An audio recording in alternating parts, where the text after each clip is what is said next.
E aí galera, beleza? Bora lá começar o nosso curso do Código Disciplinar do Zero. Me apresentando, sou o professor Thiago Oliveira. Na verdade eu já tinha dado essa primeira aula, mas eu vou regravar ela de novo justamente porque tiveram algumas atualizações na nossa lei. E o professor só começou a dar aula de acordo com a nova lei a partir da segunda aula. Então estou regravando aqui a primeira aula para a gente poder dar uma estudada legal e começar o curso de maneira certa.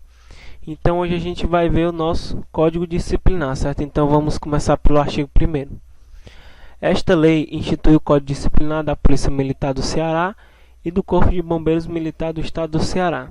Corporações militares estaduais organizadas com base, isso aqui é importante pessoal, com base na hierarquia e na disciplina, dispõe sobre o comportamento ético dos militares estaduais e estabelece os procedimentos para a apuração da responsabilidade administrativa e disciplinar dos militares estaduais. Então, o que a gente vai ver no Código Disciplinar? O Código Disciplinar, pessoal, quando o militar comete uma transgressão disciplinar, dando uma traduzida, quando ele comete alguma irregularidade, quando ele vai contra o Código Disciplinar, ele tem que ser o que, pessoal? Responsabilizado pelo ato irregular que ele fez, pela transgressão disciplinar que ele cometeu. Então, quando ele comete essa infração, essa transgressão disciplinar, então ele vai ser responsabilizado, e quem vai dizer como é que ele vai se responsabilizar é o nosso Código Disciplinar. Então, como o artigo 1º já falou, que pode até ser questão de prova, as corporações militares estaduais, elas são organizadas com base na hierarquia e na disciplina. Então, a primeira coisa que vocês têm que lembrar é que os dois pilares das corporações militares estaduais são a hierarquia e a disciplina. Então lembrem, quais são os dois pilares das corporações militares estaduais? A hierarquia e a disciplina. A gente tem que saber diferenciar, para efeito de prova, o que é a hierarquia e o que é a disciplina, que a gente vai ver adiante. A gente vai ver que a hierarquia é a divisão dos cargos com a consequente divisão da responsabilidade, a ordenação progressiva de autoridades, e a disciplina é o acatamento de todas as leis, todas as ordens, certo? De cada integrante da corporação militar estadual. A gente vai explicar direitinho, então vamos adiante. Primeiramente a gente tem que ver, pessoal, quem está sujeito ao Código Disciplinar e quem não está sujeito, ou seja, quem responde se cometer uma transgressão disciplinar, quem vai responder ao Código Disciplinar e quem não vai, certo? Então, pessoal, quando a gente fala de quem está sujeito ao Código Disciplinar, é muito simples, porque estão sujeitos a esta lei os militares estaduais do serviço ativo e os da reserva remunerada. Professor, o que é militar ativo, o que é militar da reserva remunerada? Eu não sei, então vamos dar uma explicada aqui. A gente tem, pessoal, os militares estaduais ativos e os militares estaduais inativos. Quem são os ativos? São os militares de carreira, pessoal, aqueles que estão exercendo a função. O inativo é aquele que já se aposentou. Então, os ativos são os militares estaduais de carreira. Se a gente for dar uma relembrada aqui, quem são os militares de carreira? Você sabe que na Polícia Militar você pode seguir duas carreiras, a de oficial e a de praça. Se você começar como praça, você vai começar lá. O seu primeiro cargo vai ser soldado, aí sobe cabo, terceiro sargento, segundo sargento, primeiro sargento, podendo chegar até o subtenente. Então, esses são os militares de carreira, do soldado a subtenente. Ou então, na carreira de oficiais, que o seu primeiro cargo é de segundo tenente, podendo chegar lá até coronel comandante geral. Então, esses são os militares de carreira, cadetes e alunos soldados, que são os alunos que passaram no concurso, que estão recebendo para poder estudar, se especializar. Então, os cadetes, que são os alunos que vão ser promovidos a segundo tenente, e os alunos soldados que vão ser promovidos a soldado. Perdão. Espera aí, pessoal. Os alunos do curso específico de saúde, capelania complementar e os componentes da reserva remunerada quando convocados.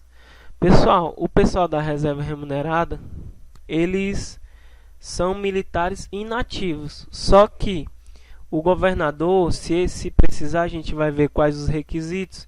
Ele pode chamar um militar da reserva remunerada para poder voltar ao serviço ativo. Então, esses também são considerados serviço ativo.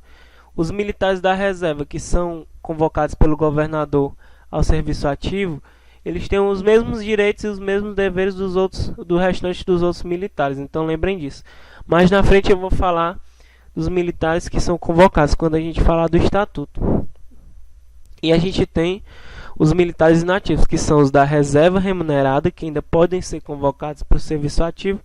Professor, o que é o da reserva remunerada? É aquele militar que já se aposentou, ele está aposentado, está em casa e recebendo remuneração ainda, podendo voltar ao serviço ativo caso precise, né, em estado de calamidade, ou até mesmo porque precisa do conhecimento dele. A gente vai ver mais na frente.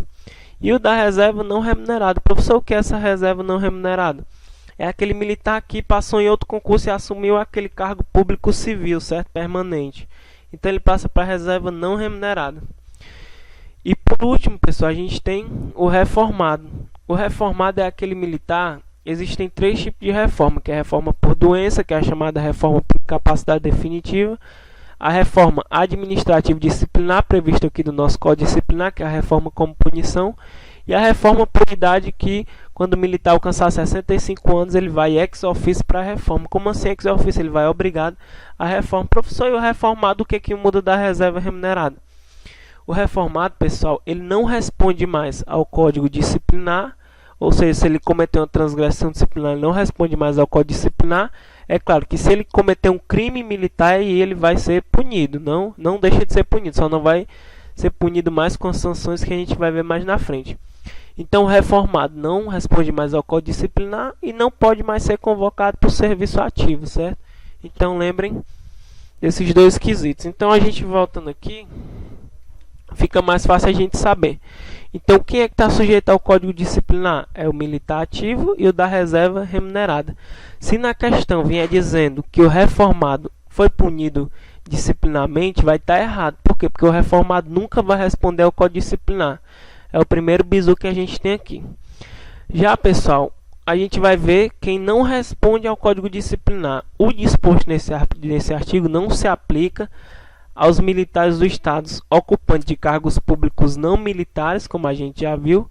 Ele assume um cargo público, ele não está mais sujeito ao Código Disciplinar. Ou eletivos, é aquele militar que se candidatou, que virou político. Ele vai para a reserva remunerada ex officio, recebendo o salário proporcional ao tempo de serviço. Esses também não estão sujeitos ao Código Disciplinar. Os magistrados da Justiça Militar, que são os juízes da vara militar, e, como eu disse, os militares reformados do Estado. Então, esses militares não estão sujeitos ao Código Disciplinar, certo? Então, vamos mais adiante.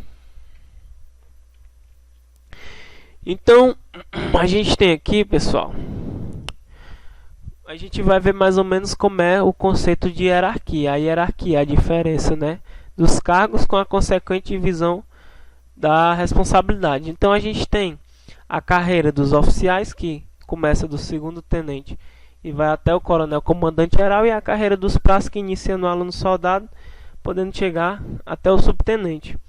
O nome do cargo dos oficiais, pessoal, é posto. Então, é o posto de 2º tenente, posto de 1º tenente, posto de capitão, posto de major, posto de tenente coronel, posto de coronel e o posto de coronel comandante geral, que é o novo cargo que foi criado.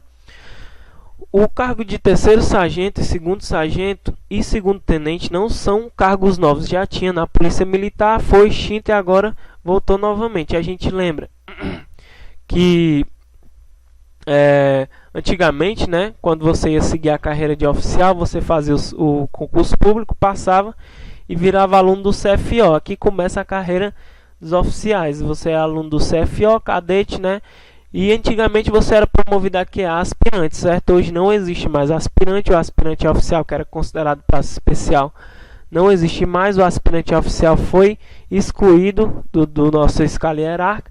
Então, de aluno do CFO, ele já é promovido a 2º tenente, certo? Isso pode ser questão de prova. Não existe mais o estado de aspirantado, que é aquela parte de probatória, né? Então esqueçam do aspirante, que não existe mais. Então, de aluno do CFO já é promovido a 2º tenente, 1º tenente, podendo chegar até coronel comandante geral, que é o nosso mais novo cargo. Você iniciando na carreira de praça, você entra como aluno soldado. É claro, seu primeiro cargo vai ser de soldado, depois vai ser promovido a cabo, 3º sargento, 2º sargento, 1º sargento e subtenente, é claro, recebe de acordo com os critérios de promoção. Então, a carreira de praça você pode chegar até subtenente no máximo. Mas professor, e o praça, né, que são chamados a carreira de praça, o subtenente, ele pode ser promovido ainda a segundo tenente, ele pode virar um oficial? Claro, pessoal, esse subtenente ele pode fazer o CHO, que é curso de habilitação de oficiais. Se ele concluir esse curso com aproveitamento, aí ele vai ser promovido aqui a segundo tenente. A outra forma dele chegar a oficial lá, até fazendo um novo concurso, aí ele já vai virar aluno do CFO, terminando esse curso, né, ele vai ser promovido a segundo tenente. Então, o praça pode sim virar oficial, basta que seja subtenente, né, com mais de 15 anos de serviço. Se ele passar no CHO, que é o curso de habilitação de oficiais, ele já é promovido a segundo tenente. Uma observação, pessoal: o praça, o subtenente que fizer o CHO e for promovido a segundo tenente, ele só vai poder chegar no máximo ao posto de major, certo? Major do quadro de oficiais administrativos. Ele não vai poder ser promovido a tenente coronel, coronel e coronel comandante geral, certo? O praça, subtenente que passou no CHO, ele vai chegar no máximo a major. Então lembrem disso para efeito de prova. Então o cargo das praças se inicia no posto de segundo tenente. A carreira de oficiais se inicia no posto de segundo tenente, podendo chegar até coronel comandante geral. E a carreira de praças inicia no cargo de soldado, podendo chegar até subtenente, se fizer o CHO, podendo chegar até major. Então o cargo dos oficiais é chamado de posto, o cargo das praças é chamado de graduação. Professor, quem é que promove as praças? Quem promove as praças, pessoal, é o comandante geral da corporação. Já quem promove os oficiais é o governador do estado. Então lembrem disso, certo? E a gente sabe também, pessoal, que os oficiais, eles são promovidos por ato do governador. Agora, a gente tem que frisar nessa parte, porque o governador é a única autoridade que pode demitir os oficiais, certo? Então, a única autoridade que pode demitir os oficiais, a demissão é uma sanção administrativa e disciplinar que a gente vai ver mais lá na frente. Então, a única autoridade que pode demitir os oficiais é o governador do estado. E as autoridades que podem, né, demitir as praças, a gente vai ver mais na frente, que é do comandante geral em diante. Então, o cargo de oficial é chamado de posto, da praça graduação. Quem nomeia os oficiais também é o governador, e quem nomeia as praças é o comandante geral. Então, lembrem disso para efeito de prova, certo? Então a gente vai ver aqui um pouco da hierarquia e da disciplina. A gente tem que diferenciar o que eu falei. A hierarquia e a disciplina são os dois pilares das instituições militares, é a base das instituições militares. Então a hierarquia, como eu disse, pessoal, é a ordenação progressiva de autoridades em graus diferentes, da qual decorre a obediência dentro da estrutura da Polícia Militar e do Corpo de Bombeiros Militar, culminando no governador do estado. Isso aqui é muito importante, pessoal. Culminando no governador do estado, chefe supremo das corporações militares do estado.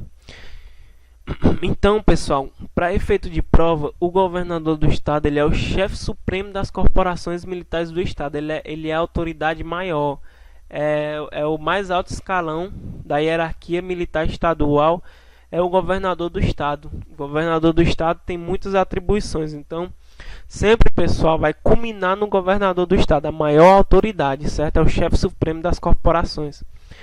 E o que é a disciplina? Professor, a disciplina é justamente você acatar a todas as ordens. O seu superior lhe deu uma ordem, né? Você vai lá, se a ordem for legal, você executa. Então, a disciplina é o exato cumprimento dos deveres do militar estadual, traduzindo-se na rigorosa observância e acatamento integral das leis, regulamentos, normas e ordens por parte de todos e de cada integrante da corporação militar. Então a disciplina é o que, pessoal? É o cumprimento, né? É o acatamento das leis, dos regulamentos, das normas, certo? Só que eu devo cumprir ordens ilegais, professor? Não, você só vai cumprir ordens legais. Tanto que uma das manifestações essenciais da disciplina é o acatamento, né, de ordens legais dos seus superiores. Então, ordens ilegais nunca devem ser acatada, senão você vai ser punido, e o autor da ordem também, que a gente vai ver mais na frente.